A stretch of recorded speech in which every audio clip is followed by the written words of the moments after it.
கெங்கிரேயா சபையின் ஊழியக்காரின்னு ஒரு வார்த்தை இருக்கு பாத்தீங்களா? அதை எதற்காக ஊழியக்காரி?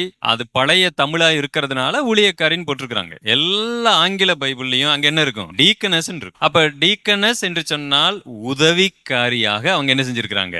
இருந்திருக்கிறார்கள். வேதாகமத்தில் அந்த வித்தியாசத்தை நீங்கள் புரிந்து கொள்ள வேண்டும். சோ பெண்களுக்கென்று ஒரு ஊழியத்தை தேவன் வைத்திருக்கிறார், டீக்கனஸ் மினிஸ்ட்ரி.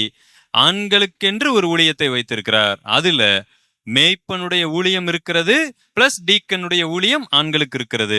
பெண்கள் என்று வரும் பொழுது அதுல டீக்கனஸ் மாத்திரம் வைத்திருக்கிறார். இது வேதாகமத்தின்படி நாம புரிந்து கொண்ட ஒன்று. வேற எந்த அடிப்படையிலும் இதை நாம வியாக்கியானம் செய்ய முடியாது. சரிங்களா? இன்றைய காலகட்டத்துல இந்த வசனத்திற்கு விரோதமாய் நிறைய காரியங்கள் நடந்து கொண்டிருக்கிறது.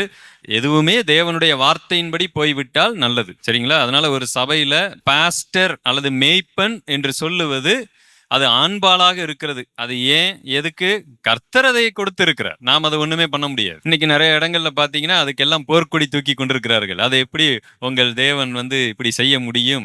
ஒரு சகோதரியின் இடத்துல வாக்குவாதம் கூட செய்திருக்கிறார்கள். தேவன் அப்படி செய்ய மாட்டார், அவர் மோசமானவர் அல்ல அப்படின்னு சொல்லும் போது, பழைய ஏற்பாட்டுல ஒரே ஒரு ஆசாரியன் மாத்திரம்தான் உள்ள போகணும்னு சொன்னாரே, அப்ப அந்த தேவன் மோசமானவரா நான் கேட்டேன். பதில் இல்ல. நாமளா நினைச்சுக்கிட்டோம் ஒரு வேலையை ஒருத்தருக்கு கொடுத்து விட்டால் அது பாவம், ஒரு வேலையை இன்னொருக்கு கொடுத்து விட்டால் அது நல்லது என்று நாம் நினைத்துக் கொள்ளுகிறோம். இல்ல, ஏதோ ஒரு நோக்கத்திற்கு தேவன் அதை அனுமதித்திருக்கிறார், அவ்வளவுதான்.